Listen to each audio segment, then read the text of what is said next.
किसान नेता है राकेश टिकैत जी ने भी कि कहीं एक बयान में कहा है कि ये दोनों तो चाहते नहीं यहाँ कोई दूसरा आदमी आकर। तो उन्होंने स्पष्ट 15 साल से इस क्षेत्र को दूसरी दिशा दे दी गई है और यहाँ दो आदमियों के इर्द गिर्द यहाँ की राजनीति घूम रही है। एक पूर्व विधायक है, एक वर्तमान विधायक है।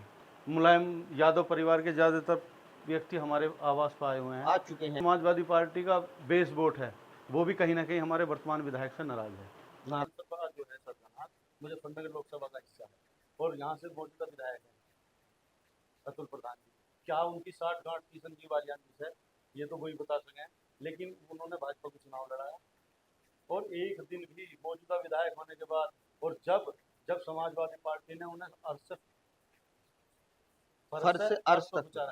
आज विधायक भी हैं, समाजवादी पार्टी ने बहुत कुछ दिया उन्हें, उसके बाद भी समाजवादी पार्टी का विरोध करने का काम उन्होंने किया। अच्छा, ये बातें तो सरकार की अनदेखी, चाहे सरकार कोई सी भी रही हो, मुस्लिमों की शिक्षा पे, दलितों की शिक्षा पे और चिकित्सा पे कम ध्यान दिया गया। जैसे ठीक से मिला था अखिलेश यादव जी है, तो मैंने उनसे बात करी थी मैं चुनाव लड़ना चाहता हूँ कर देना, तो उन्होंने मुझसे एक ही बात कही कि चुनाव। नमस्कार दोस्तों, मैं आपका मंजीत सिंह, हमारे channel Manjeet Singh UP news में आप सभी क्षेत्रवासियों, किसानों, मजदूरों और युवाओं का स्वागत है। आज हम सरधना के गांव भराला में आए थे, जो एक नामी गांव है। इस गांव को सतप्रकाश भराला जी के नाम से जाना जाता है। वो यहाँ से नेता रहे, विधायकी की भी उन्होंने जो है चुनाव लड़ा और आज उन्हीं के आवास पर हम पहुंचे हैं। उन्हीं के पुत्र उनके जो अधूरे कार्य हैं उनमें लगे हुए हैं। सपा में वो अभी प्रदेश महासचिव के पद पे हैं, प्रदेश सचिव हैं और गांव में भी पहले वो जिम्मेदारी उन्होंने प्रधान पद पर भी रह चुके हैं पहले, और अभी क्षेत्र में सभी की सेवाओं में वो लगे रहते हैं। तो नमस्कार भैया, कैसे हैं? विनीत जी, आपका स्वागत है। भैया आपका भी स्वागत है। आप सामने से चल के आए भराला की धरती पे। चलिए, हमें भी बड़ा अच्छा लगा। गांव में काफी अच्छे ठीक रोड है, जिस हिसाब से गांव में भीड़ भाड़ रहती है नहीं है। तो विनीत भैया, आपका जो राजनीति की बात करें हम, तो कब से आप राजनीति में आए? हमारा तो परिवार 3 पीढ़ियों से राजनीति में है। मेरे बाबा जी भी समाज सेवा में रहते थे, चौधरी रामचंद्र वैद्य जी, और फिर मेरे पिताजी भी, उन्होंने भी करीब 30 साल राजनीति करी। सरधना विधानसभा क्षेत्र में गरीब मजदूर मजलूमों की लड़ाई लड़ी। 30 साल तक वो रहे और क्षेत्र में सेवा। हाँ जी, और 2 बार चुनाव भी लड़े, 2002 में और समाजवादी पार्टी से, और 2007 में निर्दलीय चुनाव लड़े। निर्दलीय चुनाव, तो पहला चुनाव कौन से पद के लिए लड़े? वो विधायक के दोनों चुनाव लड़े, दोनों विधायकी में। वो 85 में प्रधान भी रहे गांव के, पहले प्रधान 80-85 के आसपास रहे होंगे, ज़्यादा मेरे याद नहीं है। मगर क्षेत्र में जो नाम है, गांव का एक पहचान है, तो उनके नाम से शायद रहती है। मैंने जो सुना, हमारे यहाँ एक एसडीएम थे, वो एडीएम हो गए, रिटायर हुए। एक दिन उनसे बात हो रही थी, बुजुर्ग हो गए वो, कि जब तुम्हारे पिताजी प्रधान बने थे गांव में, तो यहाँ वो बीडीओ थे दोराला में। वो बीडीओ के पद पे उस समय? हाँ, बीडीओ के पद पे थे वो। तो उसके बाद वो कह रहे थे कि जब तुम्हारे पिताजी ने काम करना शुरू करा और तुम्हारे पिताजी ने भराला में मतलब एक अलग तरीके से काम करा, एक लहर चली। हाँ जी, तो उसके हिसाब से जो लोग अधिकारी जैसे डीएम वगैरह, कमिश्नर, जहाँ अधिकारियों से हमारे पिताजी मिलते थे, तो अधिकारी उन्हें भराला कहकर बुलाते थे। हाँ, भराला क्या हो रहा है, भराला का क्या हो रहा है भराला में। तो उसी से हमारे पिताजी ने सतप्रकाश भराला नाम रखना शुरू कर दिया। वो लग गया गांव का। और हाँ, और तभी से सतप्रकाश भराला के नाम से भराला को जाने लगा। और अब तो हमारे बहुत भाई यहाँ से भराला के नाम से अपना राजनीति में आगे बढ़ रहे हैं। चलिए, एक पर उन्होंने एक दिशा दी और एक टैगलाइन बनाई गांव की, जो आसपास जानी जाती है। हाँ जी, शायद आप सारे क्या एक बात है कि आप क्षेत्र में पसंदीदा तौर पे देखे जाते हैं और हर जगह आप उपस्थित भी रहते हैं। पसंद का कारण तो यह है कि हमारा परिवार पहले से ही सामाजिक रहा है और हमारे पिताजी ने हमेशा गरीब मजदूरों की, किसानों की लड़ाई लड़ी, और आज भी हम क्षेत्र में जाएं तो उन्हीं के नाम से हमारी पहचान मिलती है। और लोग हर जाति में, हर धर्म में, जहाँ कहीं जाएं हम, तो 1, 2, 4 लोग डेली ऐसे मिलते हैं जो ये कहते हैं कि ऐसा आदमी तो मिल ही नहीं सकता। और जो अपनी गाड़ी में बैठा के अगर उनके यहाँ गए तो अपने यहाँ खाना भी खिलाना और अपनी गाड़ी में बैठा के लेके जाना अधिकारियों के, चाहे कचहरी का काम हो, चाहे एसएसपी का काम हो, चाहे तहसील का काम हो, तो वो अपने मतलब ऐसी दिनचर्या थी उनकी। इसीलिए परिवार का बहुत ज़्यादा क्षेत्र में स्नेह है, हर बिरादरी में आपके साथ लोग हैं जुड़े हुए। अच्छा, हम भी देखते हैं कि अभी जैसे 2027 विधानसभा चुनाव आ रहा है, तो किस तरह की आप सोच रहे हैं आगे विजन की क्या, आगे कोई चुनाव की तैयारी है? मैं समाजवादी पार्टी से राजनीति कर रहा हूँ। मेरे पिताजी ने भी समाजवादी पार्टी की राजनीति करी है और समाजवादी पार्टी से हमारा बहुत ज़्यादा स्नेह रहा है। नेताजी हमारे यहाँ मतलब परिवार के ज़्यादातर व्यक्ति, मुलायम यादव परिवार के ज़्यादातर व्यक्ति हमारे आवास पर आए हुए आ हैं। चुके हैं यहाँ पर? नेताजी हमारे यहाँ 2 बार आए। एक बार मेरी बहन की शादी थी 2001 में, तब भी आए थे, उससे पहले भी आए हैं। और राम गोपाल जी हमारे यहाँ 2-3 बार आ लिए, धर्मेंद्र जी भी आ लिए, मतलब परिवार के शिवपाल जी भी, ज़्यादातर व्यक्ति यहाँ कोई नहीं लगभग बचा, सब लोग आ गए। इस धरती पर आए। और उस परिवार में हम मेरे पिताजी के नाम से अलग स्नेह मिलता है जब हम बात वहाँ हमारे पिताजी की होती है।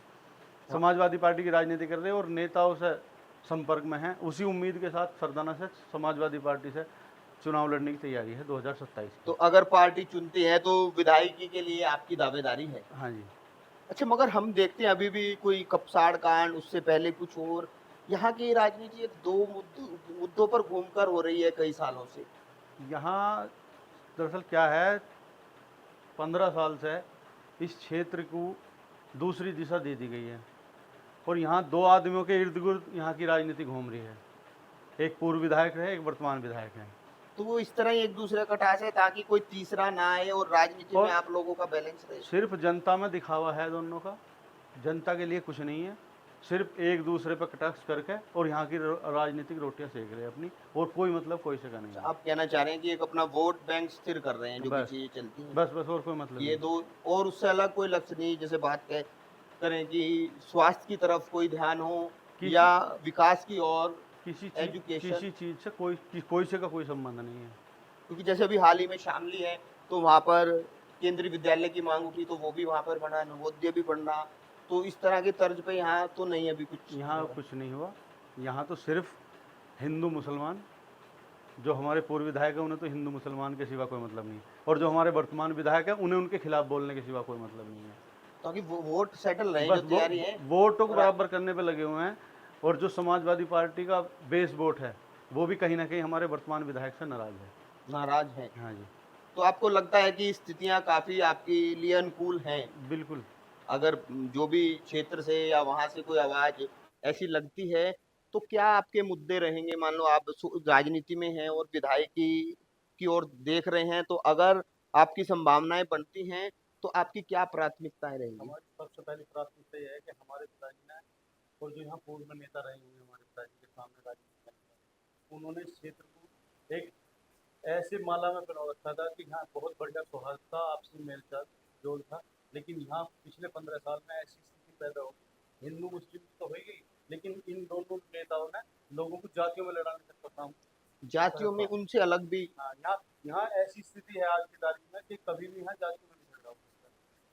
तो मतलब वो जो तो चीज। सबसे पहली प्राथमिकता यही है कि जो हमारे पिताजी ने यहाँ सामंजस्य बना रखा था, सारी बिरादरियों को एक साथ लेकर, और हर जाति और धर्म में एक दूसरे का सम्मान भी था और मेल मिलाप भी था। सब उसी सबसे पहली प्राथमिकता यह है कि हमारी विधानसभा क्षेत्र में सौहार्द था, वो शांति आपसी थी, जो भाईचारा प्यार। था, हमसे कायम करना। तो ये एक बड़ी प्राथमिकता आपको लगती भी है कि जो आप बता रहे हैं कि अभी छुटपुट कभी कहीं की घटनाएं, तो बयानबाजियां एक दूसरे की तरफ, तो ये सिर्फ एक वोटों का एकीकरण करना सोच रहे हैं कि ताकि आपसे अलग कोई चेहरा ना दिखे। नहीं, ये तो चाहते हैं। अभी हमारे किसान नेता हैं राकेश टिकैत जी ने भी कहीं एक बयान में कहा है कि ये दोनों तो चाहते ही नहीं यहाँ कोई दूसरा आदमी आकर। तो उन्होंने स्पष्ट किया, क्योंकि हाँ। उनकी भी काफी गहनता से परख रहती है बातों को हाँ। देखने की, क्योंकि वो चाहते ही नहीं कि यहाँ कोई तीसरा आदमी आकर। तो इससे अलग भी बात करें, जैसे युवाओं के लिए या स्वास्थ्य के लिए और एजुकेशन की बात की हमने, तो इन चीजों के लिए भी कुछ सोच रखा है कि हाँ इस तरह से। सरगुना विधानसभा क्षेत्र शिक्षा से और स्वास्थ्य से वंचित है, और हमारे पिताजी के दिल में एक पीड़ा थी कि यहाँ 2-3 जातियाँ ऐसी हैं जो गरीबी की रेखा में हैं। मुस्लिमों में भी हैं वो लोग, दलितों में भी हैं, और ओबीसी वर्ग में जैसे कश्यप, सैनी, पाल, प्रजापति, इन लोगों में भी हैं कि कहीं इनकी शिक्षा की व्यवस्था करी जाए। और मुस्लिमों में सबसे ज़्यादा शिक्षा की कमी है, और कहीं ना कहीं वो कारण है सरकार की अनदेखी। चाहे सरकार कोई सी भी रही हो, मुस्लिमों की शिक्षा पे, दलितों की शिक्षा पे और चिकित्सा पे कम ध्यान दिया गया। मेरे पिताजी के हमेशा ये पीड़ा थी, और उनके दिल में एक चीज़ थी कि अगर कहीं मौका मिलेगा और हमें कहीं मौका मिला तो हम सरकार से और सबसे पहले इनकी शिक्षा और चिकित्सा की व्यवस्था करेंगे। तो वो उसी मुहिम को मैं आगे बढ़ा रहा हूँ। और अगर मुझे मौका मिला तो सबसे पहले मुझे अपने पिताजी की जो दिवंगत आत्माओं में को भी मैं अपने पिताजी की शांति भी दे पाऊंगा जब मैं जो उनके सपने थे उन्हें पूरा करूँगा। और उनके सबसे पहला सपना क्षेत्र की गरीब जनता के लिए चिकित्सा और शिक्षा ही थी। मेन मोटिव आपका है कि सामाजिक सुधार हो, एजुकेशन हो। आपका क्षेत्र जो विधानसभा है चमके एक नाम से, जो चीजें अभी नहीं है, सिर्फ एकीकरण हो रहा है, तो उन चीजों से हटे। अभी सरगना हॉट सीट कह रहे हैं लोग, कई पत्रकारों के मुझे सुन के सरगना हॉट सीट। अभी हॉट सीट यहाँ दो व्यक्ति की वजह से बनी हुई है क्योंकि दोनों के बड़े बड़े बयान और बड़े बड़े भाषणों के सिवा यहाँ कुछ नहीं है। मैं चाहता हूँ कि सरगना विधानसभा पूरे उत्तर प्रदेश में एक ऐसी विधानसभा बने जिसका विकास के नाम से मॉडल तैयार हो और वो अलग विधानसभा के नाम से सरगना जाए। तो लगभग कितना वोटिंग यहाँ पर वोट बैंक है सरधना की बात करें? करीब 3.5 लाख। 3.5। तो सबसे ज्यादा एक प्रतिशत तक की बात की जाए तो कौन सा वर्ग है? सबसे ज्यादा मुस्लिमों की वोट है यहाँ पहले नंबर पर, लगभग लगभग 1 लाख प्लस। 1 लाख प्लस। तो मतलब लगभग 35%, 33% के आसपास की बात करें। दूसरे नंबर पर दलितों की वोट है 70+ के आसपास। तीसरे नंबर पर जाट हैं 38,000। लोग बताना कम पड़ती, लेकिन मेरे पे चार्ट रखा है और मैंने एक एक गांव की बड़ी गहनता से एक वो एक करा है। व्यक्ति के नाम के हिसाब से जानकारी। नहीं, हर गांव की मैंने 3 बिरादरियों का यहाँ ज़्यादातर वो रह गया। यहाँ ठाकुर चौबीसी बोली जहाँ हमारी सरदाना साइड में है, सरधना। ठाकुर चौबीसी का एक एक गाँव अलग अलग वोट है। जो हमारे गुर्जर समाज के गाँव हैं उनका गाँव अलग अलग, और जो जाट समाज के गाँव हैं उनके गाँव अलग। मैंने पूरा एक बना रखा है किस गाँव में किस बिरादरी की कितनी वोट है, सब पूरा खाका तैयार कर। पूरे लोग टच में हैं, कोई बात होती है तो सबसे आप मिल 35 साल से लोगों के बीच आना जाना है इस परिवार का, और कोई जाति और कोई धर्म का आदमी ऐसा नहीं है जिसके यहाँ हमारा आना जाना ना हो, सुख में दुख में। और जो मेरे पिताजी से जुड़े हुए लोग थे, चाहे ठाकुर समाज के लोग हों, चाहे गुर्जर समाज, सैनिक समाज, प्रजापत समाज, पाल समाज, मतलब कोई जाति है जिनमें खासकर मुस्लिम समाज से तो बहुत स्नेह हमारे पिताजी का रहा। तो सबसे आना जाना है और हर आदमी हमारे भी सुख दुख में शामिल होता है, हम उनके सुख दुख में शामिल होते हैं। अभी हमारे यहाँ कल एक बहुत बड़ी घटना होगी। नंगली साधारण गांव है गुर्जर समाज का, एक माँ बेटे की सड़क दुर्घटना में। मैं अभी वहीं से आ रहा हूँ, आपसे बात हुई ना हुई। अच्छा, बात करें कि जैसे सपा की एक बात की जाए, जैसे अभी एक चेहरा चाहे बना दिया गया कि सपा जो है मुस्लिम की राजनीति करते हैं और जो पार्टियां हैं वो अलग राजनीति कर रहे हैं जैसे भी। तो क्या आपके पास हर वर्ग के साथ चले हैं, हर वर्ग में आपकी के लोग हैं जो आपको वोट बैंक करेंगे? मैं बताऊँ, हमारे जो नेता हैं आदरणीय अखिलेश यादव जी, आज पीडीए को लेकर चल रहे हैं और उनके पास और 36 बिरादरी का वोट है समाजवादी पार्टी का। ये तो एक प्रोपगंडा चलाया हुआ है बीजेपी के द्वारा, बीजेपी और वोट बैंक कहीं ना कहीं तो किसी का होगा। कहीं कोई ज्यादा कोई कम। अगर बसपा चुनाव लड़ती है तो दलित को उनका वोट बैंक माना जाता है। बीजेपी का भी कोई बड़ा वोट बैंक दूसरा भी माना जाए, वैसे तो सब जगह से बीजेपी को वोट मिला। ऐसी समाजवादी पार्टी को सब जगह से वोट मिलता है, लेकिन एक बेस वोट समाजवादी पार्टी के पास है। मतलब जैसे सपा के है हर बिरादरी का वोट। हर बिरादरी का वोट आपके साथ है। हाँ। तो उसी चीज को आप देख के चल रहे हैं कि वो पूरी एक माला जो आप बता रहे थे कि आपके पिताजी के समय थी, तो उसी संरचना को तैयार करने को देखते हुए लोग आपके साथ हैं। जिस पीढ़ी को समाजवादी पार्टी अब पिछले 1.5 साल से 2 साल से लेकर चली है, तो हमारे पिताजी ने 30 साल पहले सरदाना विधानसभा क्षेत्र में तैयार। हम वही कह रहा हूँ कि और उस चीज आज को आज भी यहाँ के लोग चाहे किसी भी बिरादरी में आप कहीं जाकर अगर हमारे पिताजी के बारे में चर्चा करोगे तो एक अलग ही वो मिलेगा उनके नाम। तो और अभी हमें जो एनर्जी मिल रही है ना, जैसे जामा क्षेत्र में उन्हीं के नाम से मिले। क्योंकि उन्होंने कार्य किए हैं तो आप जाते हैं तो एक अच्छा रेफरेंस वहां से मिलता है। उन्होंने लोग यहाँ तक नहीं कह रहे थे, उन्होंने कभी यही कहा कि मैं फोन कर रहा हूँ तुम चले जाओ अधिकारी के पास। खुद जाते थे? नहीं, मैं चल रहा हूँ गाड़ी में, बैठोगे सर उसके साथ गाड़ी में तो लेके खुद जाते थे? जैसे अभी नहीं है कि भाई फोन कर दिया आप मिल लेना, फुला को नाम बता देना। जो हमारी विधानसभा से बाहर के भी लोग हैं ना, वो भी आज तक हमारी पिताजी से नहीं करते हैं। चाहे कुछ इधर पिठौर के गांव हैं, कुछ इधर शिवाल खास में, पहले बदनामा में थे वो गाँव, अभी हस्तनापुर के कुछ गाँव हमारी विधानसभा सरगना में आ गए, वहाँ के भी लोग हैं। मतलब क्षेत्र आपके विधानसभा छोड़कर भी आपका अगर उनके पास कोई आ गया तो उन्होंने उनकी मदद करी। तो यहाँ पिठलोकर गाँव है, शिवाल खास में पहले बरनावा में था, वहाँ के लोग एक दिन मुझे मिल गए, वो चर्चा कर रहे थे इस बात की कि तुम्हारे पिताजी तो ऐसे थे, अगर एसडीएम के यहाँ से निकले बाहर कोई एप्लीकेशन लिए खड़ा मिल गया ना, तो उसकी एप्लीकेशन पकड़ के दोबारा एसडीएम के चल चल क्या बता। हाँ, तो जो एक समाज सेवा होनी चाहिए वो उनके अंदर थी। असली समाज सेवा जो थी। एक ये नहीं कि भाई नेता बन गए तो फिर लोग पीछे हैं तो दाएं बाएं, वो खुद अभी मैं कह रहा हूँ भैया, अगर राजनीति में कोई रैली, कोई धरना, कोई प्रदर्शन नेता कर दे, पब्लिक को पैसा दे के, गाड़ी बेच के, तेल के पैसे दे के, कुछ लोग लालच दे के बुला रहे।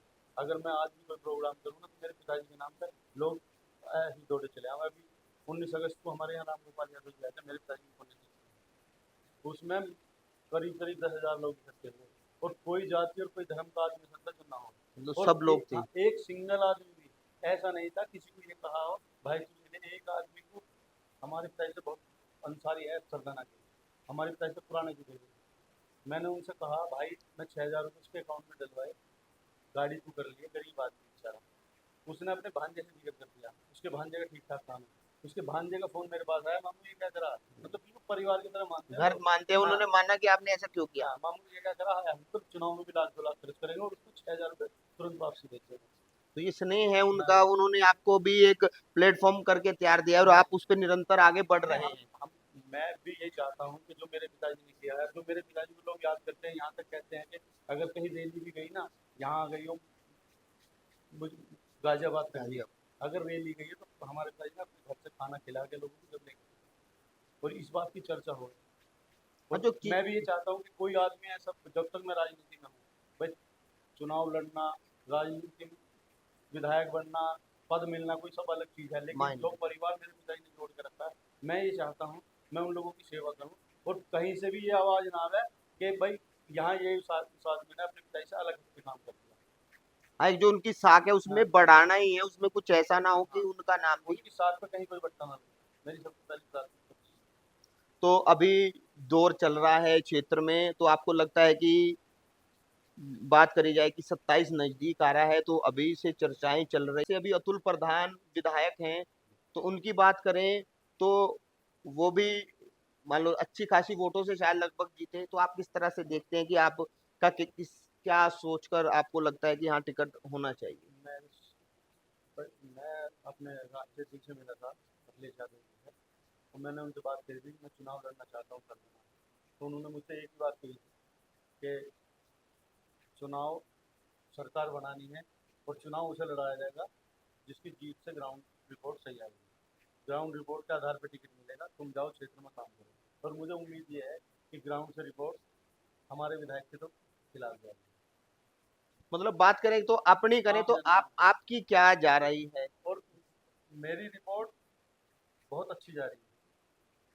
और अभी जो हमारा लोकसभा का चुनाव हुआ था, उसमें भी हमारे विधायक जी ने समाजवादी पार्टी का वोट दिया। जब हमारे यहाँ संजीव बालियान जी चुनाव लड़ रहे थे अब 24 की में, बार अभी, और हमारी पार्टी से हरिंदर मलिक जी चुनाव लड़ रहे थे सांसद जी, उनका विरोध उसने किया है। चुनाव में एक दिन नहीं आया, मौजूदा विधायक होने के बाद समाजवादी पार्टी। तो बड़ी बात आप कह रहे हैं कि मतलब ये यहाँ पर चुनाव था हरिंदर जी की, वो आपके नजदीक लगती हैं वो हाँ वोट, तो वहां तक वो उन्हें जाना चाहिए था तो वो नहीं गई। नहीं, क्या हमारी कारण। विधानसभा जो है सरदाना मुजफ्फरनगर लोकसभा का हिस्सा है, और यहाँ से मौजूदा विधायक है अतुल प्रधान जी। क्या उनकी 60 गांठ थी संजीव बालियान जी से, ये तो वही बता सकें, लेकिन उन्होंने भाजपा को चुनाव लड़ाया। और एक दिन भी मौजूदा विधायक होने के बाद, और जब जब समाजवादी पार्टी ने उन्हें अरसे फर्श फर्श से से अर्श अर्श पर तक पहुंचा रखा है। आज विधायक भी हैं, समाजवादी पार्टी ने बहुत कुछ दिया उन्हें, उसके बाद भी समाजवादी पार्टी का विरोध करने का काम उन्होंने किया। अच्छा, ये बातें तो ऊपर तक गई होंगी कि भाई ये यहाँ ऊपर पर तो ये रहा। सब है ऊपर तक। हरिंदर जी ने की भी नाराजगी रही उनसे फिर। निश्चित रूप से रहेगी भाई, अगर उनका विरोध करा कहीं ना कहीं। ये बातें तो खुलती हैं आज नहीं तो कल। सारी खुली हुई है, क्षेत्र के एक एक व्यक्ति को पता है कहाँ व्हाट्सएप कॉल करी, कहाँ क्या करा, और यहाँ की रिपोर्ट सब ऊपर तक भी है। हम तो ऊपर जो हमारे नेता होगा सबका रिपोर्ट। आप पार्टी से भी हैं, आपको पता है आपकी पार्टी का ही विधायक है, मगर इस तरह की चीजें हो रही हैं तो आगे ये चीजें नुकसान। हमारी मेरठ जो लोकसभा थी वो भी जीत की हुई हारी, विधायक जी की देन है। तो विधायक जी कह रहे हैं कि मैं तो पार्टी के लिए बहुत काम करता हूँ, दिन रात कार्य मेरे मेरे हिसाब से, जहाँ तक हमने एनालाइसिस करा अब तक विधायक जी का, विधायक जी ने अपने लिए करा जो करा, पार्टी के लिए कुछ नहीं करा, और पार्टी एक भी कार्यकर्ता के लिए कुछ नहीं करा। और मुझे कहने में भी कोई संकोच नहीं है कि यहाँ तक भी कि समाजवादी पार्टी कार्यकर्ता जाति और बिरादरी और छोड़ दो, गुर्जर समाज के किसी आदमी की मदद करने की स्थिति नहीं है। तो ये तो बड़ी बात है। आप कह रहे हैं कि इस तरह से लोग नाराज हैं, तो ये तो ग्राउंड रिपोर्ट खुद ही जा रही होगी। हाँ, सब जाते तो आपकी तैयारी निरंतर है। हैं। हाँ जी। तो आप जैसे अभी हम वीडियो में हमारे साथ जुड़े, हम यहाँ पर पहुंचे, आपकी एक आवाज क्षेत्र तक जा रही है, जो लोग दूर दराज भी नौकरियां करते हैं, जिनसे नहीं भी संपर्क हो पाता, तो आप क्या कहना चाहेंगे उन्हें?